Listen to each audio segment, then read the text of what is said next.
La fe es creer lo que no ves. Y la recompensa de la fe es ver lo que crees.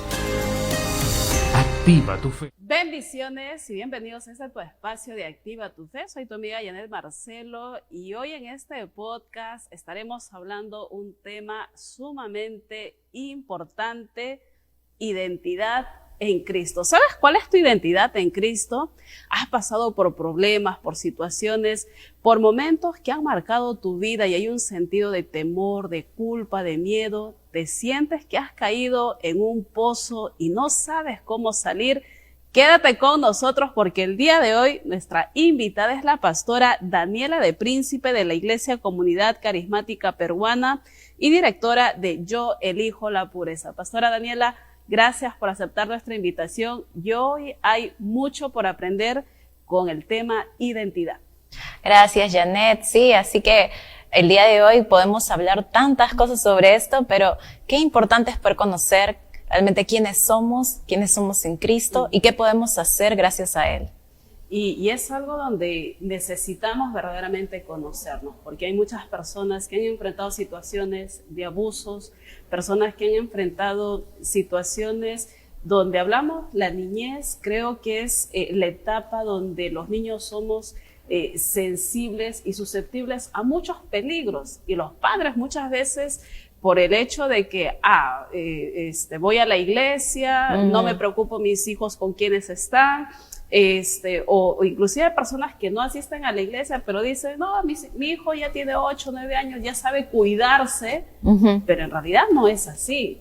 Cada día enfrentamos peligros, ¿y qué peligro? Grandes peligros. Así es, y más que todo la Biblia dice también, ¿no?, de que el pueblo perece por falta de conocimiento. Entonces, ante una sociedad que está, dice la Biblia, bajo este maligno, bajo el príncipe de las tinieblas y que no tiene misericordia de los niños ni de nadie, el vivir en ignorancia de la palabra, de la identidad en Cristo y de muchas cosas que necesitamos saber en este mundo para justamente poder vivir guardados, cuidados de todos esos ataques que el enemigo orquesta contra nosotros y contra los niños. Entonces sí, es importante que nosotros podamos enseñarle eso a nuestros hijos, ¿no? A poder saber quiénes son en Cristo y puedan saber también ellos cómo cuidarse de los peligros que se enfrentan en el día a día. Y hoy hablamos de este punto, identidad en Cristo. Bueno, vamos ya al desarrollo de este tema para hoy, y hoy usted tiene un gran testimonio también para compartir. Empezamos hablando qué es la identidad, quién soy yo y cuál es el contraste con la identidad en Cristo. Bueno, cada uno de nosotros es creación de Dios. Cada uno de nosotros ha sido hecho a imagen de Dios. Eso es lo que somos. Pero cuando nosotros venimos a Cristo, cuando nacemos de nuevo, recibimos entonces una nueva identidad que es nuestra identidad en Cristo. Ya no solamente somos creación de Dios, ya no solamente somos hechos a imagen de Dios, sino que ahora al estar en Cristo somos como Cristo en la tierra. Somos parte de su cuerpo, somos lo que Él es, y esto trae una libertad completa de poder mirarnos en otros filtros, de poder mirarnos de forma equivocada o bajo filtros equivocados que al final nos esclavizan. Y no hay nada más liberador para un creyente que poder aprender a mirarse bajo el espejo de la palabra de Dios y verse como Dios lo ve.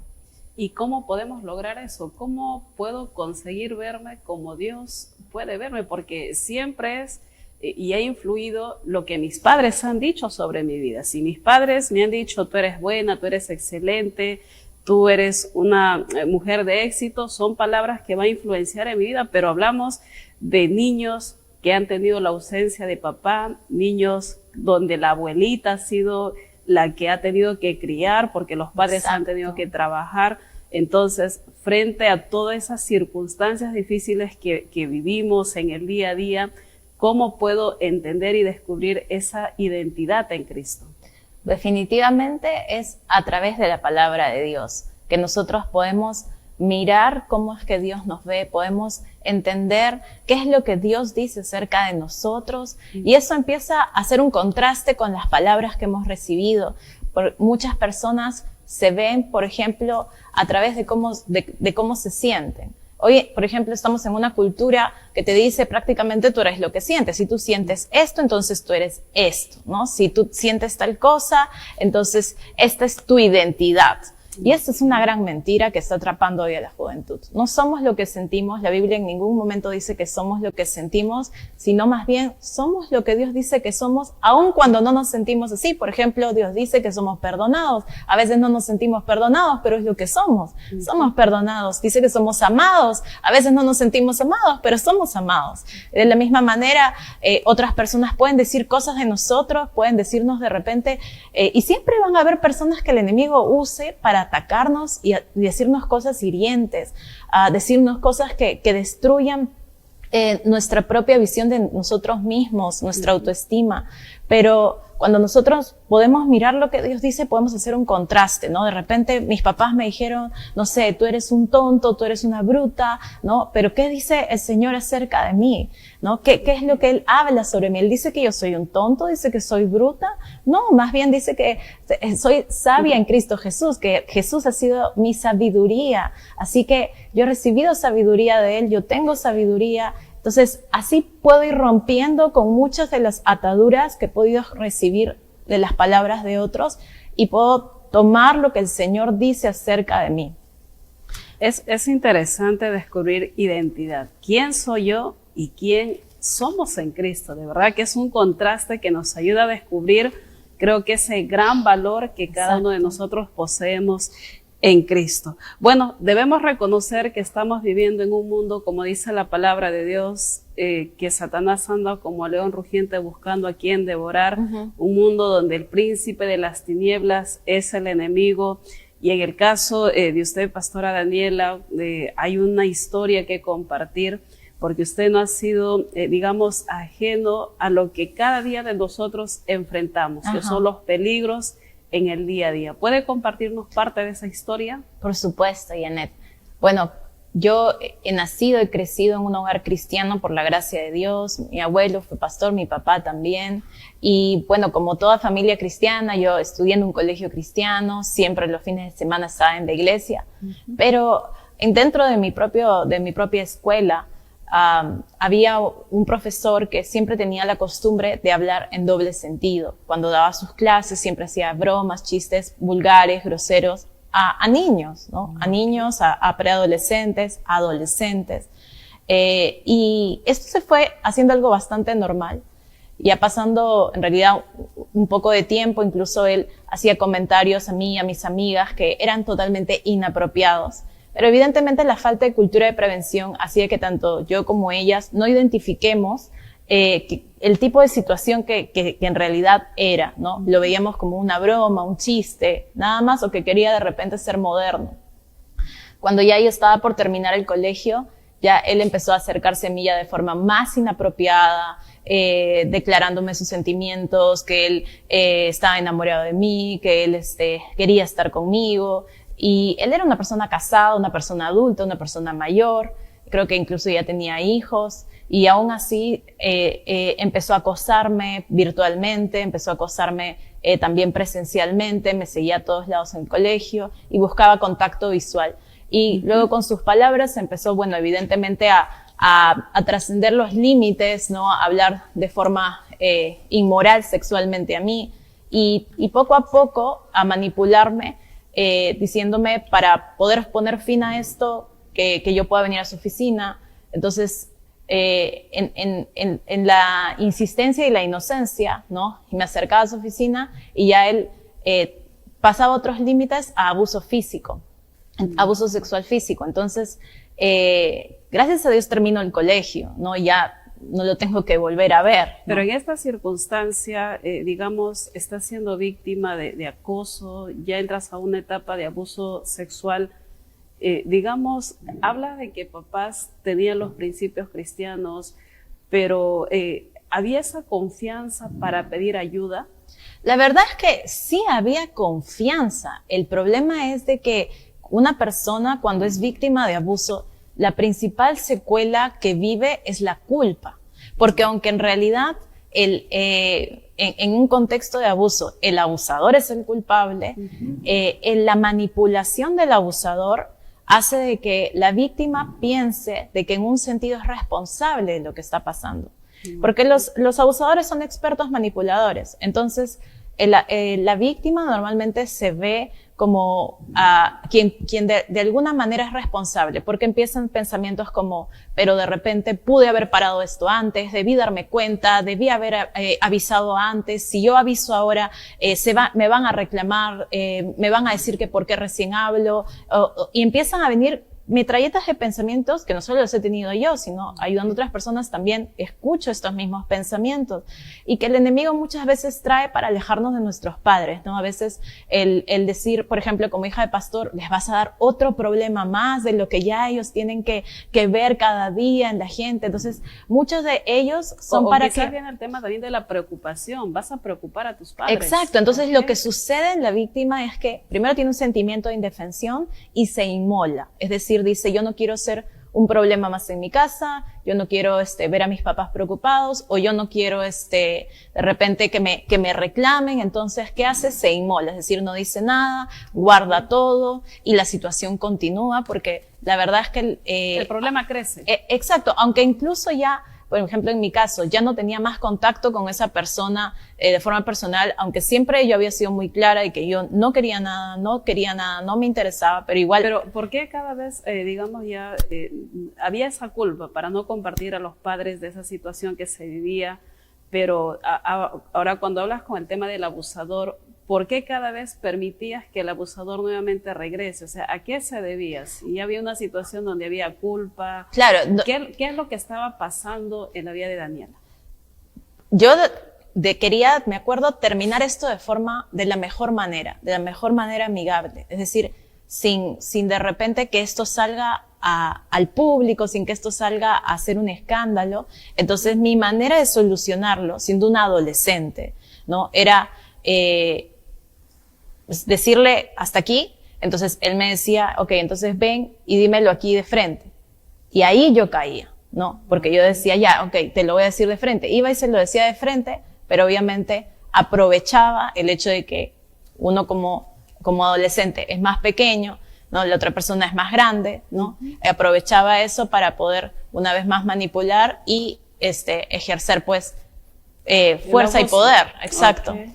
Fuerza, poder y control. Entonces, siempre en el caso de una víctima de abuso tiene que ver con mucha manipulación. Y eso es lo que genera culpa después, ¿no? El hecho de darse cuenta, ¿cómo pude haberme creído esto, no? Hablamos de una persona que entra a taller, estamos hablando de una alumna con su maestro. Digamos, ¿cuál fue la astucia que él usa para poder acercarse a Daniela? Él se hizo amigo, ¿no? O sea, por muchos años siempre era, ¿y cómo estás? ¿Y qué tal? ¿No? Y como pasaban los años, la confianza iba subiendo, y no solo era conmigo, sino con varias chicas. Entonces, la confianza que yo veía que mis amigas le daban, no lo veía como algo malo, entonces yo también se los daba, y al inicio, como le digo, era un tema de amistad, ¿no? De amistad, de broma. Ahora, hoy, obviamente, ya con la luz de la adultez y también de la preparación, uno se da cuenta, esto fue seducción, esto fue manipulación, esto fue querer ganar una confianza pues para sus propios provechos. O sea, ya uno puede notar, ¿no? Los patrones. ¿Qué consideras que faltaba en Daniela que le dio lugar a que pase esta situación? Hablamos de un hogar donde mis padres conocen a Cristo, un lugar donde imagino que había mucho amor, había mucha comprensión. Exacto. Pero en Daniela, ¿qué es lo que faltaba? ¿Cuál era esa gotita que podía faltar, que pudo encontrar en este profesor? Más que todo, en realidad, lo que faltaba era la cultura de prevención. O sea, en los 90, en realidad, nadie tenía prevención sobre estos temas. Es decir, las herramientas para poder identificar una situación de abuso. Exacto. ¿Por qué? Porque normalmente los mitos nos rodean, ¿no? Que uno de los mitos más comunes, ¿no? Abuso sexual es violación. Mito, mentira, ¿no? Abuso sexual puede ser cualquier tipo de contacto sexual entre un adulto y un menor, y hasta incluso hay tipos de abuso sexual sin contacto físico, cuando se le enseña al menor pornografía, usar lenguaje sexual con un menor, cuando por ejemplo se le enseñan los genitales a un menor, todo eso es abuso sexual y tiene las mismas secuelas que puede tener una violación.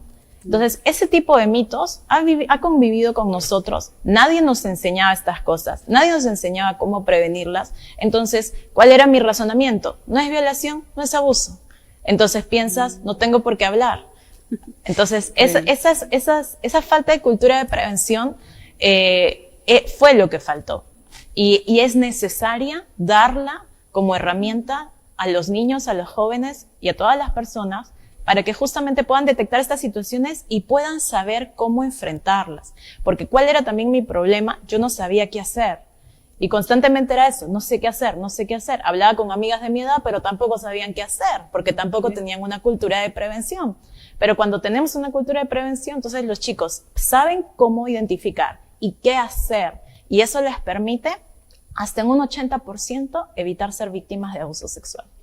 Este contraste que usted nos comparte hoy, pastora Daniela, hablamos de un abusador que manipula la situación, manipula en un contraste con la palabra de Dios. Satanás es mentiroso, Satanás es engañador, Satanás, cuando un hijo de Dios comete pecado, los manipula. ¿Y cuáles son esas características que puede sobresalir de una persona que está manipulando una situación?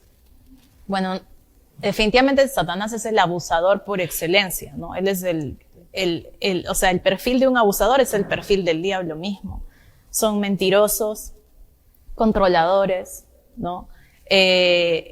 Buscan hacerte creer que tienen poder sobre ti, ¿no? A través de la manipulación buscan hacerte creer que estás bajo su poder y bajo su control, lo mismo que hace el diablo, ¿no? A través de mentiras te hacen creer que tú no te puedes defender, que nadie te va a ayudar, ¿no? Y que ellos siempre van a poder hacer lo que quieran contigo. Y eso es lo que definitivamente termina dañando la propia autoestima, la visión de tu identidad, ¿no? ¿Y qué es lo que trae como consecuencia de cuando él manipula, cuando él miente, cuando él controla? ¿Qué consecuencia va a traer en este caso en su víctima? Hablamos hasta de 250 tipos diferentes de consecuencia, pero las más usuales tienen que ver, bueno, la más grave es con la culpa, depresión, otro tipo de manifestaciones emocionales como también ansiedad, mucha vergüenza, mucha ira, ¿no? Y en el caso de traumatismos como el abuso sexual, tienen que ver también muchas secuelas en la misma sexualidad. Hay personas que se hipersexualizan y otras que terminan teniendo asco a todo lo que es el tema sexual. O sea, en conclusión, lo que puede hacer es oprime a la persona. Oprime completamente, o sea, en el sentido de que la hace incapaz de poder vivir su potencial. ¿Por qué? Porque se mira a través de lo que vivió, de lo que pasó, de lo que le hicieron o de lo que esta persona le envenenó en la cabeza. Entonces se siente siempre condicionado, limitada y sus reacciones son por temor. Por ejemplo, en mi caso, yo no quería jamás saludar con beso a un hombre casado. Me daban asco. ¿Por qué? Porque este hombre fue así, ese era su perfil, no era un hombre casado, más o menos en sus 40, entonces ese era mi temor y mi asco también, ¿no? Que era una secuela, ¿no? Empecé a usar, por ejemplo, ropa muy ancha, ¿no? ¿Por qué? No porque tuviera un problema de identidad sexual, sino porque no quería usar ropa pegada y que nadie piense en mí de otra manera, ¿no? A raíz de todo esto. Toda esta situación generó algo en Daniela que inclusive hasta quiso suicidarse. ¿Por qué? Porque a través de los años el asco, la ira, la vergüenza, la culpa, ¿no? El venir estos pensamientos a veces de ¿por qué me pasó? ¿Por qué no pude evitarlo? ¿Por qué no hice nada? Porque todos esos es un bombardeo mental. Totalmente, exacto. Okay. Entonces, yo no pensaba en tener una relación con alguien ni de ningún modo, ¿no? Y toda esa visión, incluso se ensució mi visión acerca del sexo y todo esto, termina todos esos pensamientos rebotando en siempre insuficiencia, y justo en la universidad empecé a tener problemas con mis cursos, empecé a bajar notas y entonces ya yo me sentía la peor del mundo. Entonces por eso dije, ¿saben qué? Mejor me mato, ¿no? O sea, yo no sirvo acá, ¿no? Ya no quiero vivir, ¿no? Y tenía el dolor, entonces recuerdo que yo estoy ya meditando cómo hacerlo, cómo quitarme la vida, y escucho al Espíritu Santo decirme, aquí adentro, decirme él, ¿y si lo intentas conmigo? Y yo escuché esa voz de paz, que sabía, esta voz la reconozco, ¿y si lo intentas conmigo? Y le dije, ok, está bien, sí lo voy a intentar. Porque dije, ya, ¿qué pierdo? ¿No? A este punto, ¿qué pierdo? ¿No? Pero si en 6 meses yo veo que sigo igual, yo regreso aquí a terminar lo que iba a hacer, ¿no? Entonces, ahí es donde yo sabía, ahora todo lo que había sido sembrado en mí, estaba en mí, porque es ahí donde yo sabía exactamente qué tenía que hacer. Yo sabía, tengo que ir y meterme a la iglesia de cabeza, ¿no? Okay. Tengo que ir a zambullirme en la iglesia, tengo que cambiar de amistades, tengo que cambiar de música, yo sabía todo lo que tenía que hacer y tenía que empezar obviamente a leer la Biblia. Y ahí mismo empecé. Y esto me permitió encontrar en Jesús la calma a mi dolor, las respuestas gradualmente y por sobre todo el entender quién era yo a través de sus ojos y que iba poco a poco rompiendo todas esas formas o filtros que yo había estado usando para verme a mí misma. Me veía a través de ese abuso, a través de los ojos de esa persona, me veía a través de lo que había hecho o no había hecho, me veía a través de lo que me había pasado, me veía a través de la injusticia, me veía a través de muchas cosas. Pero cuando me vi a través de los ojos de Jesús, empecé a mirarme distinto, empecé a ver en mí lo que la Biblia dice, que soy una nueva creación. Empecé a ver en mí ya no una víctima, sino que la Biblia dice, soy más que vencedora en Cristo Jesús. Entonces no puedo ser víctima y más que vencedora. Claro, esas palabras que Dios trajo a tu vida empezó a cambiar todo lo que el enemigo había sembrado. Exacto. Todo lo que él había marcado en tu vida, toda fortaleza, todo miedo, toda vergüenza empezó Fue como a tener una transformación. Que hubieran, digamos, por decir ya, muchas ramas así como que de esas casas viejas de años que nadie fue a podar. Ajá. Y que todo estaba cerrado y oscuro, y de pronto fue como que sí, a través de la palabra se fueran rompiendo una tras otra de esas ramas, una tras otra de ellas, y pudiera empezar a ver luz y a respirar aire. Y poco a poco fui venciendo ahí la depresión, fui venciendo ahí ciclos de depresión que tenía, fueron poco a poco rompiéndose, y realmente me acuerdo que pasaron los 6 meses, y yo ni siquiera me acordaba, pero el Espíritu Santo me dijo, ¿qué fecha es hoy? Y yo veo la fecha y me dice, ya pasaron los 6 meses, ¿cómo estás? Y yo le dije, mejor que nunca, mejor que nunca. Hoy nuestra invitada es la pastora Daniela de Príncipe. Ella en este tiempo está compartiendo su testimonio y hablando de este tema que es trascendental y muy importante, identidad en Cristo. Vamos a una pausa y volvemos con el desenlace de esta historia, cómo ella logró superar toda esa situación que vivió, cómo ella con la ayuda de Dios pudo cambiar un destino donde en momentos quiso suicidarse, pero solamente Dios le dio de esa luz, de esa esperanza, y hoy viene haciendo un gran trabajo también, no solamente con mujeres, sino con niños, con adolescentes, matrimonios. Quédate con nosotros y no te olvides, síguenos en todas nuestras plataformas sociales y también comparte este testimonio que va a ser de gran bendición para alguien que lo necesita. Conéctate con Televisión La Luz en Facebook. Para nosotros tu opinión cuenta. Dale me gusta. Síguenos y comparte para estar al tanto de todo nuestro contenido. Disfruta de experiencias únicas con el contenido especialmente seleccionado para ti. Tu interacción es el motor que impulsa nuestra pasión. Televisión La Luz. Síguenos. Dale me gusta, comenta y comparte. Porque creemos que compartir es bendecir. Bienvenidos a Televisión La Luz en Instagram. Síguenos y disfruta de una variedad de contenido hecho para ti. Queremos saber tu opinión. Dale like, comenta y comparte. Tu participación hace la diferencia, porque cada interacción tuya es una bendición para nosotros. Televisión La Luz en Instagram. Síguenos ahora. Comparte la luz, comparte la diversión, porque compartir es bendecir. Televisión La Luz en TikTok. Síguenos y disfruta de un contenido exclusivo hecho especialmente para ti. Dale vida a tu experiencia, interactúa, dale like, comenta, comparte. En este espacio cada momento es una aventura y cada contenido es una explosión de emoción. Televisión La Luz en TikTok. Sigue, comenta y comparte, porque compartir es bendecir.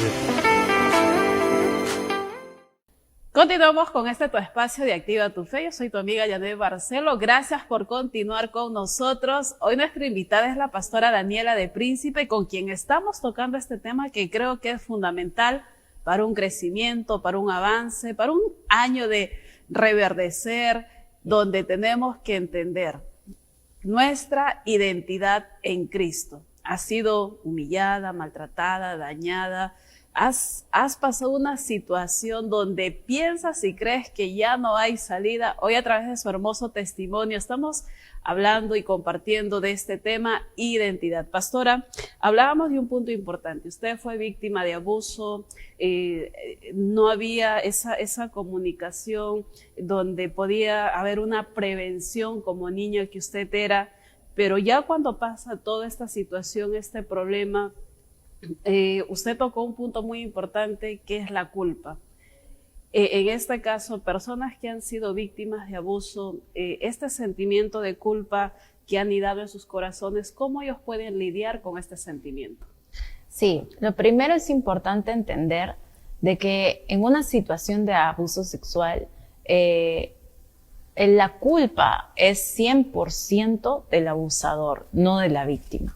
Normalmente la víctima se culpa, y normalmente también la reacción de la familia es culpar a la víctima sin darse cuenta cuando le reclaman: ¿y por qué no dijiste? ¿Y por qué no hiciste nada? ¿Y por qué, si yo te enseñé, por qué no hablaste? Y a veces se olvidan de que tanto niños como adolescentes todavía no tienen la capacidad de poder enfrentar una situación así, enfrentar a un abusador incluso, ¿no? Y poder tener todas tal vez las herramientas para lidiar con una situación tan difícil, ¿no? Psicológicamente. Entonces, es entender que la culpa es 100% del abusador, porque un abusador ha premeditado su acción. Un abusador no es impulsivo. Normalmente premeditan sus acciones. Ellos han diseñado su plan para ganarse la confianza, para seducir y para lo que van a hacer. Entonces, la culpa es 100% del abusador en un abuso sexual. Entonces, entender que cuando uno se echa la culpa, está aceptando pensamientos mentirosos. ¿Por qué? Porque no es culpa de uno, son pensamientos del enemigo para tratar de hundirte en esa situación y esclavizarte en esa situación, si puede él, por toda tu vida. No. Entonces, por eso es importante entender, la culpa es del abusador al 100%. También el poder renunciar completamente a todo pensamiento de culpa, renunciar a todo reclamo contra uno mismo, ¿no? Esos reclamos de, pero si hubiera hablado, pero si hubiera dicho a mi mamá, pero si esto no hubiera pasado. O quizás si no lo hubiera hecho. También es un punto muy importante. Claro, porque incluso en muchos abusos hay consentimiento de parte de las víctimas, pero eso no quiere decir que no sean víctimas, porque el abusador usa la manipulación para conseguir el consentimiento. Por ejemplo, le dice a un niño: si tú no aceptas, entonces yo voy a matar a tus padres, o si tú no aceptas, yo les voy a contar que hiciste esto el otro día. Entonces usan manipulación, entonces el niño dice sí, ¿no? Entonces, aun si uno ha dado consentimiento, el hecho de que ha sido un abuso ya te exime de la culpa, porque justamente por eso es un abuso, ¿no? Y el abusador es el culpable. Entonces, renunciar a esos reclamos contra uno mismo es importante. Y también poder hacer una declaración de libertad, ¿no? Una declaración, la Biblia dice que con nuestras palabras nos atamos o desatamos. Entonces, hacer una declaración de libertad, de que somos libres del abuso, somos libres de las mentiras del enemigo, de que somos libres de todo pensamiento de condenación, ¿no? Que somos libres de lo que hemos pasado también, ¿no? Y que tenemos en Cristo libertad. Cuando nosotros hacemos eso, permitimos que nuestra alma pueda recibir esa restauración del Señor, y también a la vez pueda centrarnos en el hecho de que, ok, si este abusador es el culpable, entonces también puedo declarar perdón sobre esa persona, porque el perdón nos libera también, ¿no? Y parte de la libertad que Dios puede traer en nuestra vida es esa, es el poder recibir su perdón y el poder dar perdón. Así que eso nos permite ser libres de esto. ¿Hay algo que se pierde cuando una persona es víctima de algún tipo de abuso? Y en este caso es el poder que Dios nos ha dado.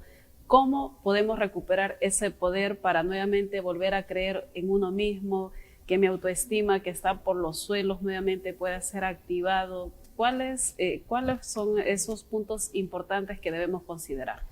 Sí, a mí me encanta lo que la palabra dice cuando dice la Biblia que Jesús vino a deshacer las obras del diablo. Entonces, cuando yo entiendo que Jesús vino a deshacer toda obra del diablo, incluye esa obra que fue de haber tenido a una persona dominándome, ¿no? O sea, ejerciendo poder sobre mí, ¿no? Pero la Biblia dice que Él vino a destruir esa obra del diablo. Y yo puedo entonces entender de que esa persona ya no tiene poder sobre mí. No importa cuánto tiempo haya pasado. Lo que el enemigo usa mucho también son los recuerdos. Te recuerda lo que pasó para hacerte creer que sigues en el mismo punto. Pero igual son mentiras, ¿no? O sea, ese enemigo y esa persona que puedo usar ya no tiene poder sobre mí. Ahora, quien tiene poder sobre mí es Cristo, pero el poder de Cristo no es para controlar, no es para obligarte, no es para manipularte. Más bien el poder de Cristo te da libertad, te trae libertad para justamente poder vivir para Él en esa libertad. Y hoy hay 4 puntos muy importantes que debes tomar nota y son los 4 que tú no eres. Pastora. Sí, es clave entender qué es lo que no somos. Número 1, no eres lo que sientes. No eres lo que sientes, lo que sentimos puede a veces cambiar, a veces uno se puede sentir mal, a veces sentir bien, a veces sentir libre, a veces no sentirte mucho, pero no importa lo que sentimos, importa lo que Dios dice. Entonces, no soy lo que siento. Segundo, no soy lo que otros dicen de mí, ¿no? Muchas personas pueden decir de mí muchas cosas, incluso a veces las personas no te creen cuando tú cuentas tu relato, le creen al relato al abusador y que siempre obviamente nunca asume la culpa, ¿no? Se excusa. Entonces, muchas personas pueden dudar de tu credibilidad. Tú tienes que descansar en que quién Dios dice que tú eres y en que Dios también te conoce y Él sabe la verdad. También, no somos lo que hacemos. Porque a veces las personas se condenan mucho por que si hago, si no hago. Somos lo que Dios dice que somos y eso no cambia con lo que hacemos. Pero cuando nosotros conocemos lo que Dios dice de nosotros, siempre va a afectar nuestras acciones. Si yo sé que Dios dice de mí que yo soy su hija y que yo fui creada en Él para vivir en la verdad, entonces yo voy a hablar la verdad. No soy lo que hago, soy lo que Dios dice que soy. Y tampoco soy mi pasado. No eres tu pasado. Número 4. ¿Por qué? Porque Dios es un Dios que hace nuevas todas las cosas. Y dice la Biblia, las cosas viejas pasaron, todas son hechas nuevas. Apocalipsis termina diciendo, yo soy el que hace las cosas nuevas. Entonces no somos nuestro pasado. Entonces no somos lo que sentimos, no somos lo que hacemos, no somos lo que otros dicen, no somos nuestro pasado. Pero hay algo que sí somos. Somos lo que Dios dice que somos. Somos lo que Dios dice de nosotros. ¿Qué es lo que Dios dice de ti? Eso es quién eres. Descubrir tu identidad en Dios te ayudó a liberarte de esa culpa, te ayudó a liberarte de todas las secuelas. Exacto. Que no te dejaban vivir y que quisieron llevarte al suicidio. Así es, así es. El poder verme en Jesús es verme quien realmente soy yo. Y así, cuando tú conoces la verdad, eres libre del engaño. Entonces, toda manipulación, todo engaño, toda mentira que había podido rondar mi mente y mi visión sobre mí misma, como te digo, empezó a desquebrajarse y a caer. Y la verdad trajo libertad. Y yo podía empezar a dar pasos seguros al estar parada en esas verdades. Empecé, ahora sí, a poder relacionarme tranquilamente y libremente con el sexo opuesto. Es más, al año empecé la relación de noviazgo que luego me llevó al matrimonio con mi esposo. Tenemos 16 años de casados. Vamos a cumplir 17 este año. Dios sanó todas esas etapas que Exacto. habían sido marcados por Satanás a través de este hombre que había sido un abusador en su adolescencia. Exacto, tal cual. Y esa conexión con los padres, de primero que había esa vergüenza, ese temor, el qué dirán, no, si no lo hubiera hecho, y eran tantas cosas. Cuando usted pudo al fin hablar libremente con sus padres sobre la situación, ¿qué es lo que encontró de parte de ellos? La verdad, sabiduría de Dios, ¿no? Ahora sí creo que muchos de nosotros no hemos tenido preparación para intervenir o saber apropiadamente cómo ayudar en estos temas, porque sí, o sea, no tenían tal vez toda la preparación, pero sí eran personas sensibles a Dios, entonces tenían sabiduría y pudieron orientarme de saber qué hacer y qué no hacer posteriormente, ¿no? Al respecto. No era todo lo que usted pensaba al principio, uy, les voy a cargar con mi problema, ¿qué va a suceder? Exacto, sino era todo lo contrario. Y es algo que ya ahora como mamá yo lo entiendo, ¿no? Es realmente, jamás los problemas de tus hijos son una carga, ¿no? Más bien son tu responsabilidad. Ok. Bueno, Pastora Daniela, muchas gracias por este espacio. Identidad en Cristo. ¿Es importante saber quiénes somos en Dios? En realidad creo que sí. Bueno, este es un programa de fe, es un programa donde hablamos acerca de la importancia de tener a Cristo en nuestras vidas, trae ese cambio, esa sanidad, esa transformación. Quisiera en estos instantes que usted pueda dejarle un mensaje de fe a todas nuestras amigas, a todos nuestros amigos que están viendo este programa y que su identidad ha sido marcada, dañada, lastimada, donde podemos decirle que en Cristo Jesús sí hay esperanza. Así es, así que yo quiero que sepas que tú no eres lo que te hicieron, tú no eres lo que hayas podido pasar, eso no marca quién eres hoy, sino lo que Cristo ha hecho en ti. Mira lo que Cristo ha hecho. Cristo vino a deshacer las obras del diablo y toda obra del diablo que haya querido venir sobre tu vida, el mismo Cristo que se levantó de los muertos al tercer día es el que ejerce su poder sobre ti para traer libertad de esa situación, haya sido pasada o presente. Jesús sigue siendo el mismo que trae libertad. Así que mírate a través de la palabra, mírate como lo que eres hoy en Cristo, más que vencedor en Cristo Jesús, y recuerda, el enemigo ya no tiene poder sobre ti, él está bajo tus pies, Cristo reina en ti. Así que te animo a que puedas mirar en las bellas hojas de la palabra de Dios quién eres tú. Aférrate a esa convicción de tu identidad y vive como quien eres hoy, un hijo o una hija de Dios. Así es, identidad. Tú eres una hija, tú eres un hijo y en Cristo Jesús eres más que vencedor. Pastora Daniela, gracias por este tiempo en el cual nos ha acompañado. Yo sé que este tema ha calado mucho en el corazón de nuestros hermanos para saber quiénes son en Dios y es este año 2024 donde muchos van a tener ese corazón transformado para conquistar, para hacer cosas grandes en Dios.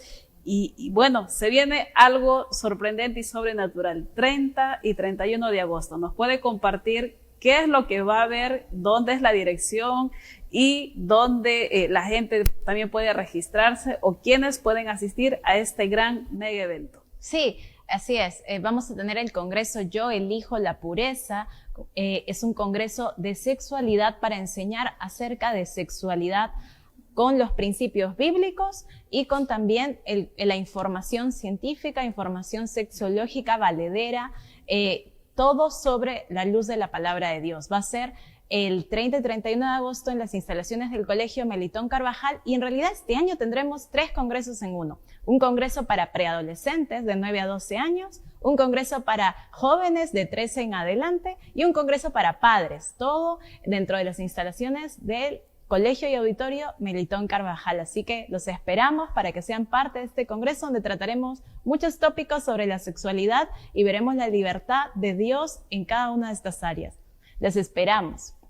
Ahí está la invitación, no puede faltar 30 y 31 de agosto. Anota en tu agenda. Una vez más, Pastora Daniela, gracias por estar en este podcast. Ella es la Pastora Daniela de Príncipe de la Iglesia Comunidad Carismática Peruana y directora de Yo Elijo la Pureza. Gracias con cada uno de ustedes por su amable audiencia también. Y recuerda que estamos en este espacio de Activa tu Fe, compartiendo temas que te inspiran, que te animan, historias que solamente con la ayuda de Dios pueden trascender y podemos contar para poder testificar de que verdaderamente cuando activamos nuestra fe hay un milagro que puede suceder. Que tengan un hermoso día y que Dios los bendiga. La fe es creer lo que no ves. Y la recompensa de la fe es ver lo que crees. Activa tu fe.